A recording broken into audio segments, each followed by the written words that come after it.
Hello YouTube, this is Ben Yesel. How's it going? Okay, this is my last video, I promise, tonight. I'll have to make other ones later. Again, a huge list of things to do.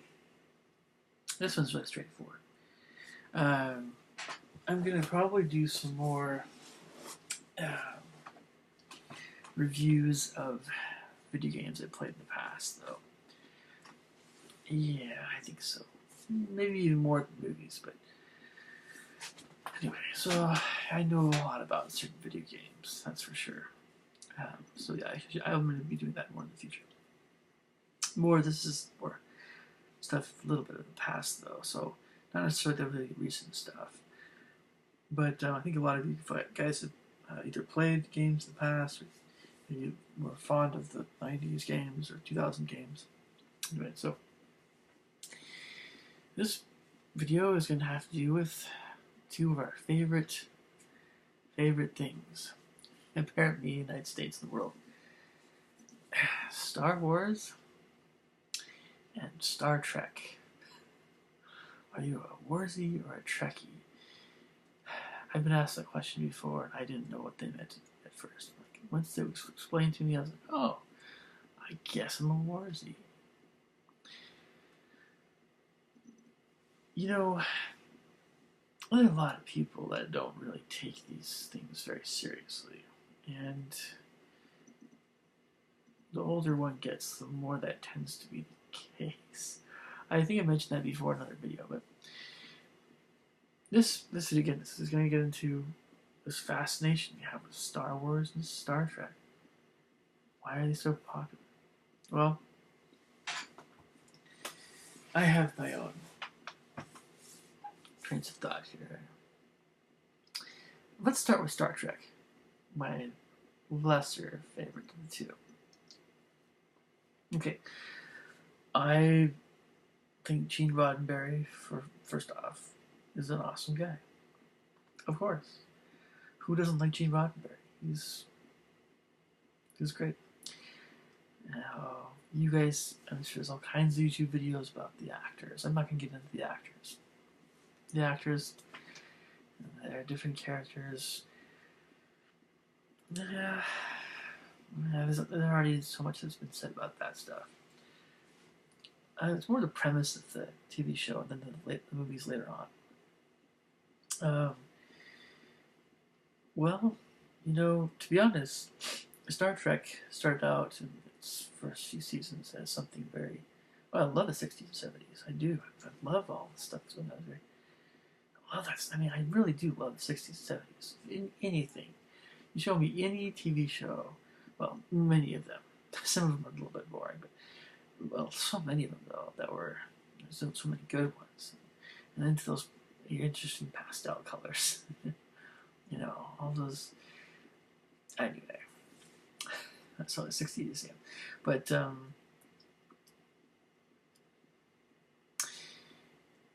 it had some. They explored all kinds of interesting things in the original TV program.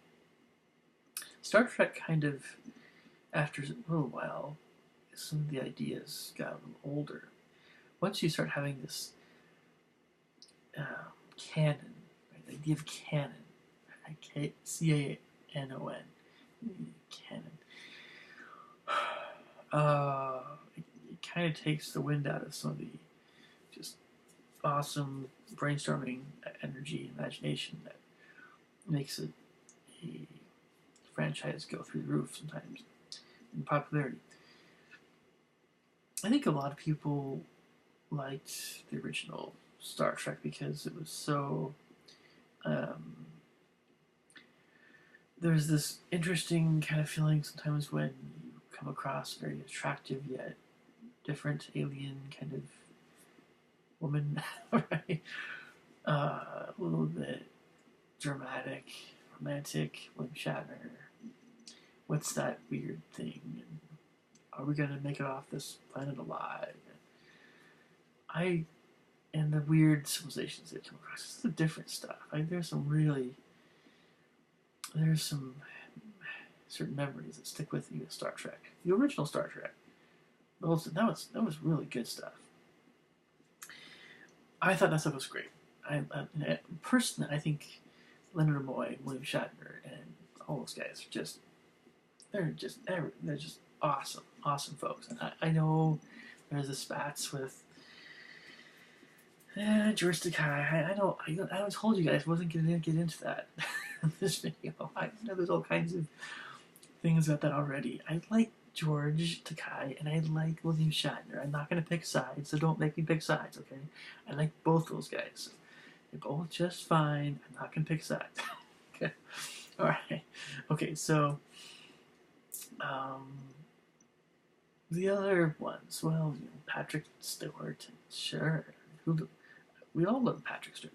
And was it William Frakes and Frakes? And so Star Trek Next Generation was great, and all the guys, and Geordi, and LeVar Burton, and Data. I can't remember his name. All those guys. He's a funny guy. I'll come back to him a bit. So, Brent Spiner. Yeah, I mean, they were great too. There were some great episodes. So both those two are great.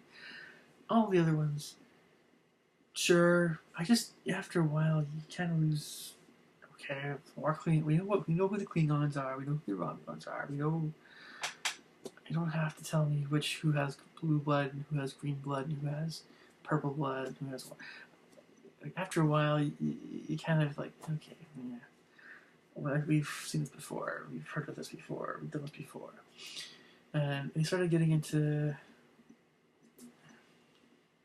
one of my favorite subjects, not really.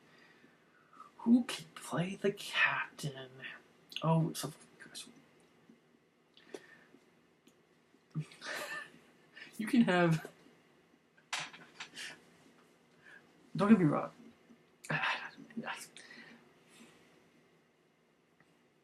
It was fine having a black captain. Absolutely. Having a woman captain. Absolutely. Just fine. It's kind of a shameless plug, though, to kind of,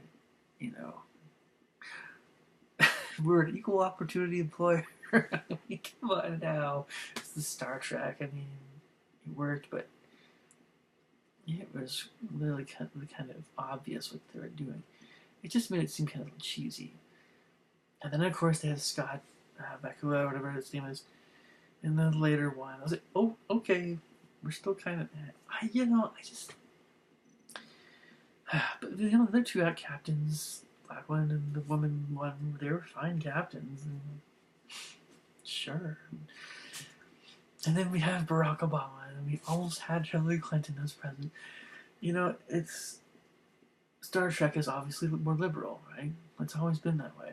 And so if you're a liberal, it's a good chance you're going to love Star Trek. If you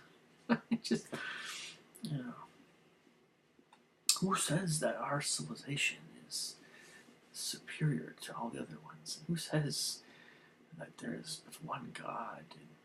And, we need to be sensitive to all beliefs, all alien societies. And we have this guy named Q, and he's kind of like a god because he knows so much, but he's so, really, this is kind of left of center thinking a little bit.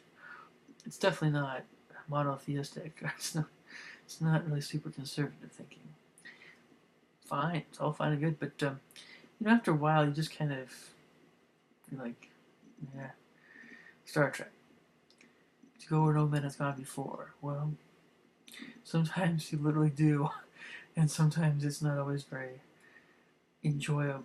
I mean, look, William Shatner could tell you, with Gene Roddenberry, he could tell you what stories really worked the best and which ones were kind of maybe so-so, but, the ones that really worked the best were ones that you didn't feel like you were being fed this political line.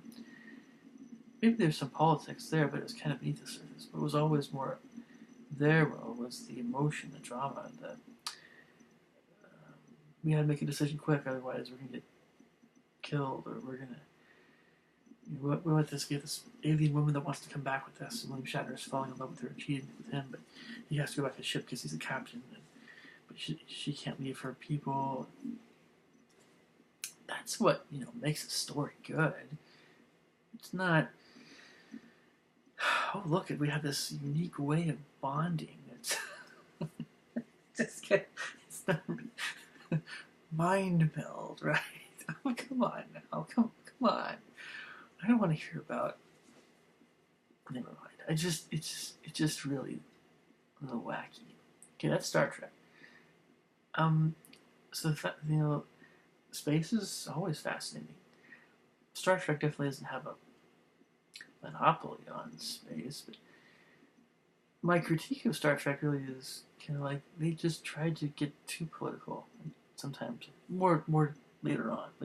They tried to make too much of statements. I think it should have been more about the storytelling, the adventure of it all. Anyway, it was Star Trek is more of a TV thing. The movies were still great, of course. I think Spock is. Oh, everybody knows who Spock is. Captain Kirk, sure, but Spock is awesome. He is one of the Star Trek nerds' favorite characters. It's like Yoda. Yoda and Spock. I don't know. Okay, so now Star Wars. Okay, so we're basically talking now about something that many Trekkies would say is more popular. They'd laugh at the words used as being. It's a similar trend because Disney bought Star Wars from George Lucas, and that just destroyed George Lucas's vision. I've seen so many comments about this stuff, and I can go on with my videos about this stuff. There's endless comments about all this stuff, and it would take you years to get through all this. And it just fans debating on what's better and what's.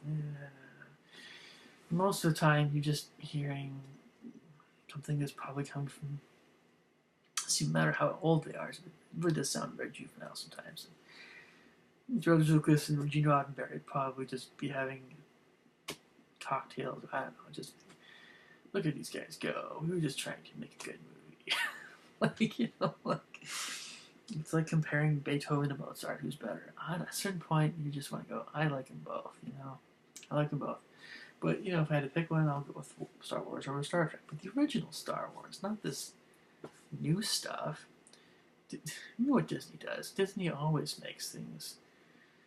I told this to someone else, and it really is Mary Poppins. Just a spoonful of sugar helps the medicine go down. And they took a spoonful of sugar, more like a few million gallons of sugar, and they dumped that sugar all over Star Wars. And boy, they sugarize it. Wow. At least in the first one they did. It was very, very, very Disney. And, I don't know. Where's the adventure? Get this cookie-faced woman. You're like, okay, come on. Come on. Yeah, okay. So, I think, I've understood the fandom with Star Wars a little better. I tend to relate to them a little better, especially those that don't smell too bad. Yeah, but so basically the thing is that Star Wars is a little bit is like a different enough from your classic hero knight kind of thing. It was different enough to be, oh, this is kind of cool. Luke is the knight, but then Hans is kind of the hotshot other buddy who actually ends up with the girl who's the sister of the knight. The knight battles the bad guy, but then finds out the bad guy is his dad, and okay, that's different. This short little guy, and it's epic. It feels like an epic, right? That's why we love it. We love the first 3 video movies, and debatably kind of, more or less, kind of, Hayden Christensen's a good guy, but we didn't really see. Yes. I think Hayden, by the way, is an awesome guy. Hayden Christensen, absolutely. Was he the best actor who played Darth Vader? That's another can of worms. I won't go there. I like Hayden too much, but basically, I know he likes Star Wars. Okay. try not to make this go on too long. I wanted to say there's a lot of people that like both these franchises and things, movies. It's a little extreme. I think I think it is a little extreme because you have so many other kinds of ideas and stories that have to do with space that should be competing with these guys. But I mean, they're big, they're vast. There's a lot to it. But the bigness and vastness of it doesn't always mean that it's always that interesting. But you have people that are literally there's enough detail with both of these kinds of things that you have people that get a college degree in Star Wars. I don't know. I'm just saying, like who was the eighth Sith Lord? Some I don't know. And there are people that actually know everything, and it's impressive, and that's a little bit. Wouldn't it be great if that really happened? In that case, all their knowledge would actually be, wow, that actually happened. But see, this is where I don't go that far. I'm interested, but not that interested. Like, I know who a lot of the Sith Lords have been. I can name them all. But I can do better than your average Joe with a lot of Star Wars trivia, more so than Star Trek trivia. I still know a fair amount about Star Trek, of course. It's just that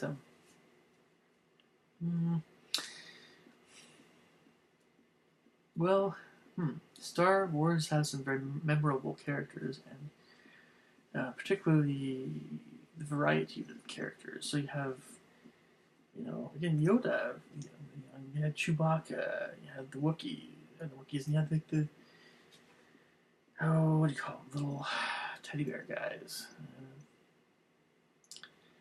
I don't know. We had a wide variety of different kinds of non-human things, and that made it, Jabba the Hutt, and made it kind of interesting. It was adventurous, and Star Wars had a lot more of a outside of a spaceship kind of thing going on, and so it didn't feel as limited that way. When you're watching Star Trek, so much of it is on the ship, and it starts to feel kind of very future-y, like Captain, or and stuff. And so we actually go out on the planet. That's where things sometimes get really interesting, my opinion, with Star Trek.